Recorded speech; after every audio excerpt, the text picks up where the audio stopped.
اگر کوئی شخص باہر گلی میں یا روڈ پر کسی عورت کے ساتھ ہمدردی جتاتا ہے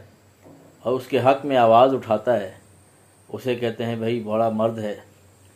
بہت ہی عظیم شخص ہے، اچھی بات ہے۔ تنہا خاتون کا ساتھ دینا، اگر کوئی اس کے ساتھ زیادتی ہو رہی ہے اس کے خلاف آواز اٹھانا بہت اچھا کام ہے۔ لیکن اگر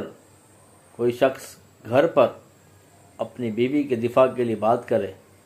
اگر واقعی اس کے ساتھ ناانصافی ہو رہی ہو اور اس کے حق میں بات کرتا ہے، اسے معاشرے میں پھر اسے کیوں نہیں داد دی جاتی؟ اور ہمیں اسلام تمام کے حقوق بتاتا ہے، والدین کے بھی اپنے حقوق ہیں، بھائی بہن کے حقوق ہیں، اور اس عورت کے بھی حقوق ہیں جس نے سب کچھ چھوڑ کر، ماں باپ بہن بھائی، گھر بار چھوڑ کر دوسرے گھر چلی گئی، تو اس کے بھی حقوق ہیں۔ اگر اس کے ساتھ ناانصافی ہو رہی ہو تو اس کے حق میں بولنے والا بھی شخص عظیم شخص ہونا چاہیے۔